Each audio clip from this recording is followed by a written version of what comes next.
Video like जरूर कर लीजिए और ऐसे वीडियो लगातार फ्री में पाने के लिए चैनल को तुरंत सब्सक्राइब कर लीजिए और बेल आइकन को जरूर टैप कर लीजिए ताकि आगे भी सारे वीडियो आपको मिलते रहे। यूट्यूब में फॉलो करते हैं तो प्लीज ये वाला फ्री टेलीग्राम चैनल जरूर ज्वाइन कर लीजिएगा। सारे नोटिफिकेशन सारे अपडेट यहीं पे आते हैं, ध्यान रखिए। नमस्कार दोस्तों, आप सभी का स्वागत है स्टडी फॉर एग्जाम्स में। दोस्तों, यूपी TSSC जूनियर असिस्टेंट के सामान्य अध्ययन सीरीज को आगे बढ़ाते हुए आज हम लोग इसका तीसरा पार्ट देखेंगे।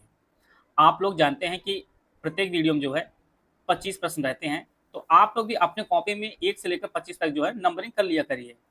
प्रश्न पढ़ा जाए, आप लोग ऑप्शन भी देख लिया करिए। इसके बाद आप लोग अपने कॉपी में जो है सही जो ऑप्शन आपको लगे वो अपना चूज कर लिया करिए। इस प्रकार से A, B जो भी आपको लगे उस प्रकार चूज कर लीजिए। बाकी मैं तो आपको आंसर बताऊंगा ही बताऊंगा। लास्ट में इससे पता चल जाएगा कि आपके टोटल 25 में से कितने गलत हुए और कितने सही हुए। आपको ये पता हो जाएगा कि 25 प्रश्न में आपके कितने मार्क्स आ रहे हैं। धीरे धीरे आप अपना जो है मूल्यांकन करते रहेंगे और धीरे धीरे आपके स्कोर जो है बढ़ता रहेगा।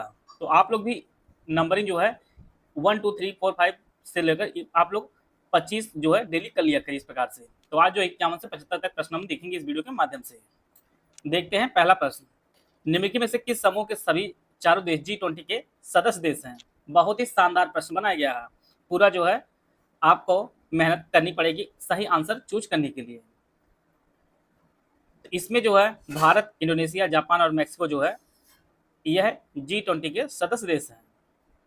G20 की जो स्थापना हुई थी वो 1999 में हुई थी और 2025 में G20 की जो अध्यक्षता है वह दक्षिण अफ्रीका कर रहा है। दक्षिण अफ्रीका जो है 2025 में कर रहा है। G20 के जो सदस्य देश हैं इनमें आपका अर्जेंटीना, ऑस्ट्रेलिया, ब्राजील, कनाडा, चीन, France, Germany, Bharat, Indonesia, Italy, Japan, Korea गणराज्य, मैक्सिको, रूस, सऊदी अरब, दक्षिण अफ्रीका, तुर्की, यूनाइटेड किंगडम व संयुक्त राज्य अमेरिका और इसके साथ जो है यूरोपीय संघ और 2023 में जो है अफ्रीकी संघ भी शामिल हो गया है। तो इसका जो ऑप्शन डी है वह आपका सही प्रश्न है, सही आंसर है। निम्नलिखित में किस राज्य समूह का एक ही उच्च न्यायालय है। मेघालय, मिजोरम, त्रिपुरा, पंजाब, हरियाणा, असम, नागालैंड, मणिपुर, उपरोक्त सभी का, उपरोक्त में से कोई नहीं। तो आप लोग जानते हैं पंजाब और हरियाणा का जो है एक ही उच्च न्यायालय है। इसका जो ऑप्शन बी है वह आपका सही आंसर है। 3 बीघा गलियारा किन 2 देशों को जो है आपस में जोड़ता है। भारत बांग्लादेश, भारत नेपाल, भारत भूटान या नेपाल भूटान या उपरोक्त में से कोई नहीं। ये ऑप्शन भी आप लोगों के जिस प्रकार से आयोग पूछता है उस प्रकार से रखा जा रहा है, क्योंकि बहुत सारे प्रश्नों में जो है ये ऑप्शन देखने को भी सही मिला है आयोग के पेपर में। जब से पहले से प्रैक्टिस नहीं किया तब तक आप लोग सही विकल्प नहीं चूज कर पाएंगे। तो इसका जो सही आंसर ऑप्शन भी 3 बीघा जो गलियारा है यह भारत और बांग्लादेश के मध्य स्थित है और 2011 में जो है बांग्लादेश को पट्टे पर दिया गया था ताकि देश के भूमि से अपने दाहग्राम अंगारपोटा एन्क्लेव तक जो पहुंचा जा सके। तो इसका जो ऑप्शन ए है वो आपका सही आंसर है। ये ऑप्शन इसका सही आंसर है। भारतीय और यूनानी कला शैली के मिश्रण से किस कला शैली की उत्पत्ति हुई है। अमरावती कला, गांधार कला, मथुरा कला, मधुबनी कला, उपरोक्त में से कोई नहीं। तो इसका जो सही आंसर है वो ऑप्शन बी, भारतीय और यूनानी कला शैली का जो मिश्रण से बना हुआ आपका गांधार शैली है। इसका जो ऑप्शन बी है वो आपका सही आंसर है। इब्न बतूता की भारत यात्रा किस शासक के काल में हुई थी। मोहम्मद बिन तुगलक, सिकंदर लोदी, फिरोज तुगलक या अलाउद्दीन खिलजी। तो इसका जो सही आंसर है वो ऑप्शन ए, मोहम्मद बिन तुगलक के कार्यकाल में इब्न बतूता जो है भारत की यात्रा पर जो है आया था और इब्न बतूता जो है ये मोरक्को का निवासी था और इब्न बतूता को मोहम्मद बिन तुगलक ने अपना जो है राजदूत के रूप में जो है चीन भी भेजा था और इसे जो है काजी का पद भी दिया था। ये ऑप्शन इसका सही आंसर है। हाल ही में कौन सा खिलाड़ी पुरुषों की T20 क्रिकेट में सबसे कम उम्र का शतकवीर बन गया है। SSC जायसवाल, देवदत्त पडिक्कल, वैभव सूर्यवंशी, दिग्विजय राठी, उपरोक्त में से कोई नहीं। जो लोग IPL देख रहे हैं उनको पता भी होगा कि वैभव सूर्यवंशी ने जो है पुरुषों T20 में सबसे कम उम्र का जो है शतकवीर बन गए हैं।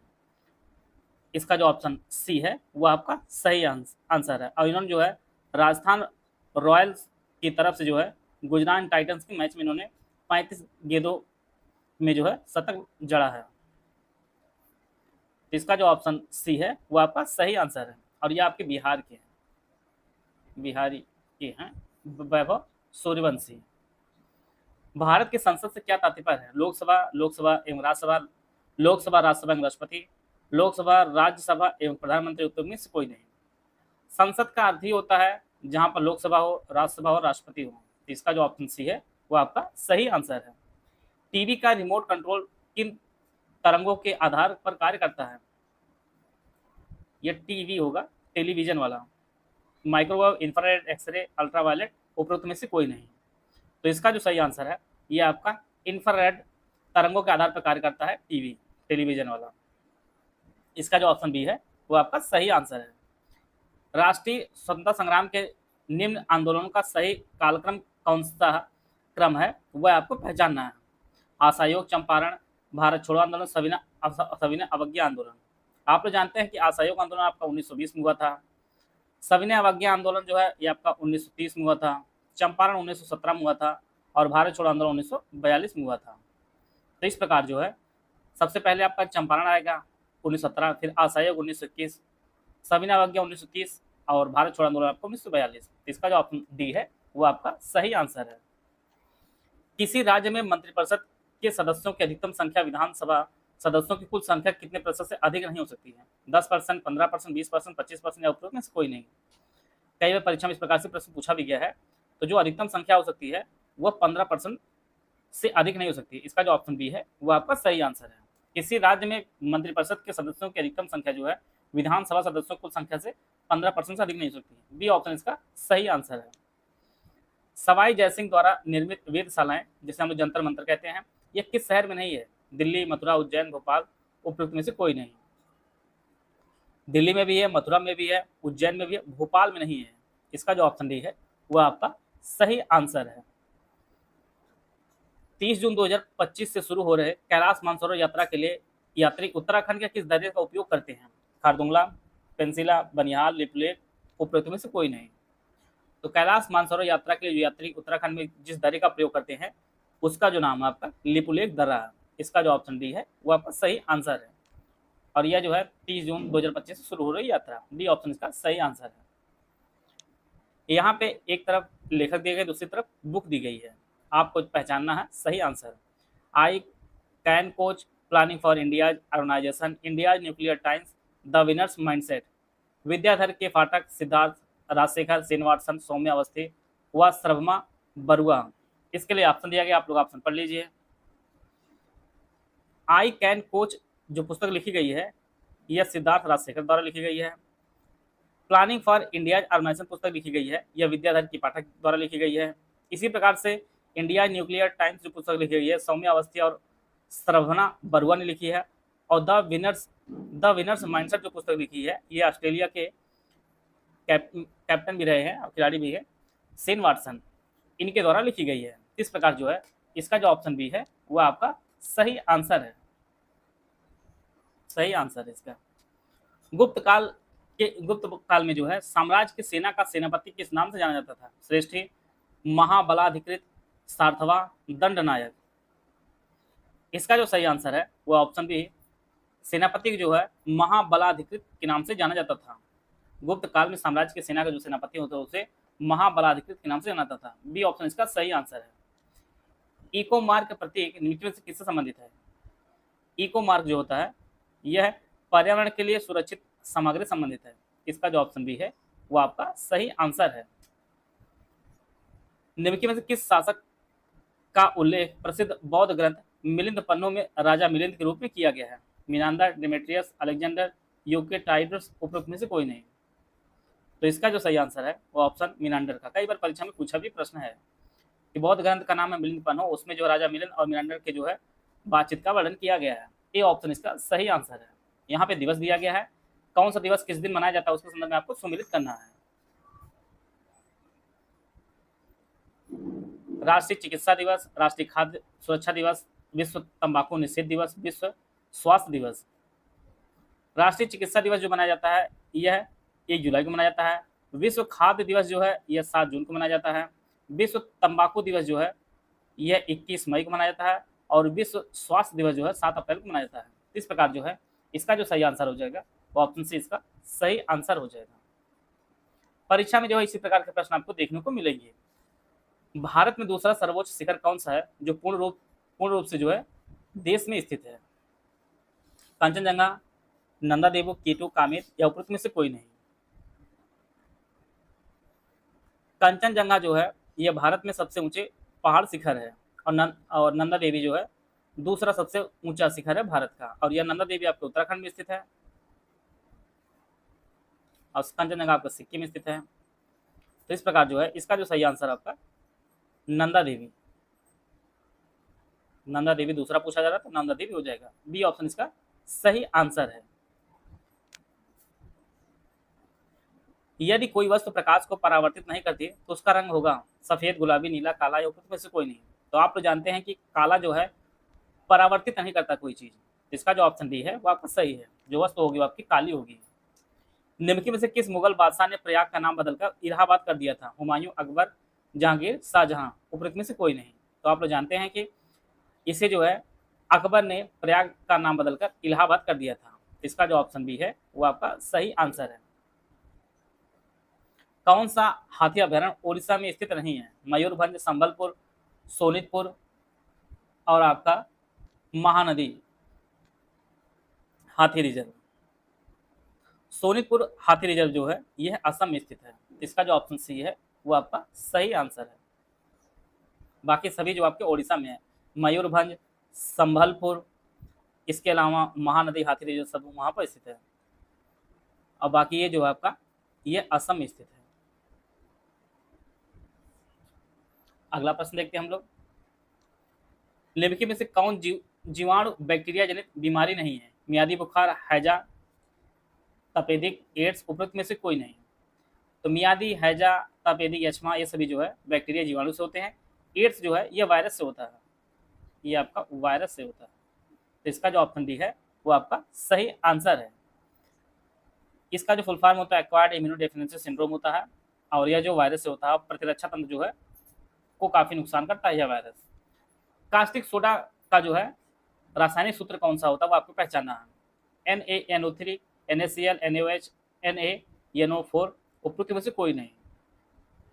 कास्टिक सोडा जो सूत्र होता है रासायनिक वह NaOH होता है। इसका जो ऑप्शन सी है वह आपका सही आंसर है। यूपी पीटी 2025 पेड बैच है, ये हमारा दोनों भाषाओं में आपको उपलब्ध होगा। लेटेस्ट ट्रेंड पैटर्न के हिसाब से सिर्फ सिलेक्शन की तैयारी, recorded class, bilingual video classes PPT format में दी जाएगी, डेली प्रैक्टिस कराई जाएगी, एग्जाम ओरिएंटेड टेस्ट सीरीज रहेगा, हाई यील्ड सिलेक्शन मटेरियल आपको दिया जाएगा। पहला जो बैच है पेट 2025 कंप्लीट बैच, ये आप 1500 रुपये इसकी फीस है। इसमें complete study material, test series और पेड क्विज आपको दी जाएगी। इस बैच में 2025 के ऑफिशियल सिलेबस में दिए गए सभी 15 जो टॉपिक्स हैं का जो है संपूर्ण अध्ययन सामग्री दिया जाएगा। संपूर्ण अध्ययन सामग्री को रिकॉर्डेड बाइलिंगुअल वीडियो क्लासेस के रूप में दिया जाएगा, और यह वीडियो क्लासेस के रूप में जो है दोनों भाषाओं में 50 फॉर्मेट में रहेंगी, और यही क्लास वाइज वीडियो के नोट्स 50 फॉर्मेट में आपको ग्रुप में दिए जाएंगे। सारी वीडियो क्लासेस समाप्त होने पर इन्हीं 50 को कंपाइल करके टॉपिक वाइज नोट्स जो है ग्रुप में दे दिया जाएगा।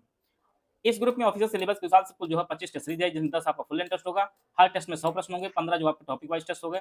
हर टेस्ट में जो है 50 क्वेश्चन दिए जाएंगे। पेड क्विज ग्रुप में भी ऐड किया जाएगा, और इसमें जो ऑफिशियल सिलेबस से कम जो है मोस्ट इंपॉर्टेंट 2000 क्वेश्चन कराए जाएंगे, और ये आपका डेली बेसिस पे प्रैक्टिस कराई जाएगी। दूसरा बैच है ओनली स्टूडेंट मटेरियल ग्रुप है, इसकी जो फीस आपकी 800 रुपये है। इस बैच में 2025 के ऑफिशियल सिलेबस के हिसाब से जो है 15 टॉपिक्स का संपूर्ण अध्ययन सामग्री दिया जाएगा। संपूर्ण अध्ययन सामग्री को रिकॉर्डेड बाइलिंगुअल वीडियो क्लास के रूप में दिया जाएगा, और यह वीडियो क्लासेस जो है दोनों भाषाओं में 50 फॉर्मेट में रहेंगी, और यही क्लास वाइज जो है वीडियो के नोट्स 50 फॉर्मेट में आपको ग्रुप में दे दिए जाएंगे। सारी वीडियो क्लासेस समाप्त होने पर जो है इन्हीं 50 कंपाइल करके टॉपिक वाइज नोट्स आपको ग्रुप में उपलब्ध करा दिया जाएगा। ओनली टेस्ट सीरीज का ग्रुप है, इसकी फीस 500 रुपये है। इस ग्रुप में ऑफिशियल सिलेबस के हिसाब से कुल 25 टेस्ट दिए जाएंगे, जिसमें 10 आपके फुल लेंथ होंगे। हर टेस्ट में जो है 100 प्रश्न जैसा ऑफिशियल सिलेबस है, और प्लस जो है 15 टॉपिक वाइज टेस्ट सीरीज दी जाएगी। हर टेस्ट में 50 प्रश्न दिए जाएंगे। ओनली पेड क्विज ग्रुप 500 रुपये का है। पेड क्विज ग्रुप में भी ऐड किया जाएगा, और इसमें जो ऑफिशियल सिलेबस से जो है कम से कम 2000 प्रश्नों की मोस्ट इंपोर्टेंट क्वेश्चन की जो है डेली बेसिस पर प्रैक्टिस कराई जाएगी। इनमें से कोई भी बैच आप ज्वाइन करना चाहते हैं तो ये हमारे 2 नंबर दिए गए हैं, 3 नंबर दिए गए हैं, 8564880530, 7523864455 या 9696066089, ये 3 नंबर दिए गए हैं। इस पर कॉल या व्हाट्सएप करके जो है जानकारी प्राप्त कर सकते हैं और अपनी तैयारी को बेहतर कर सकते हैं। एक तरफ जनजाति दी गई, दूसरी तरफ स्थान दिया गया। कौन सी जनजाति किस राज्य में पाई जाती है उसके संदर्भ में यह प्रश्न है। जारवा, कुकी, थारू, गोंड। उत्तर प्रदेश, मध्य प्रदेश, मणिपुर, अंडमान और निकोबार। जारवा जो जनजाति है ये अंडमान और निकोबार में पाई जाती है। कुकी जनजाति जो है ये मणिपुर में पाई जाती है। थारू जनजाति जो है ये है उत्तर प्रदेश पाई जाती है, और गोंड जनजाति जो प्रमुख रूप से मध्य प्रदेश पाई जाती है। इसका जो ऑप्शन बी है वो आपका सही आंसर है। प्रमुख रूप से पाई जाती है ये जनजातियां, इसका जो ऑप्शन बी है वो आपका सही आंसर है। निम्नलिखित में से कौन सा जीव द्विकोष्ठी हृदय वाला होता है? मेढक, खरगोश, मछली, बंदर या उपयुक्त में से कोई नहीं। मेढक में 2 अलिंद एक निलय होता है के साथ जो है 3 कक्षी हृदय होता है, और मछलियों में 1 अलिंद और 1 निलय के साथ जो है केवल 2 कक्षी होता है। इस प्रकार जो है इसका जो ऑप्शन सी है वो आपका सही आंसर है। 2 कक्षी हृदय वाला जो आपका मछली होता है। आप लोग के 25 प्रश्न में से कितने प्रश्न आपके सही हुए हैं आप लोग कमेंट बॉक्स में जरूर बताइएगा। नेगेटिव मार्किंग के बाद धीरे धीरे प्रैक्टिस करेंगे तो आपके जो मार्क्स बढ़ने शुरू हो जाएंगे। आशा है आप सभी को बहुत कुछ जानने को मिला होगा। मिलते हैं नेक्स्ट वीडियो, तब तक जय हिंद, जय भारत।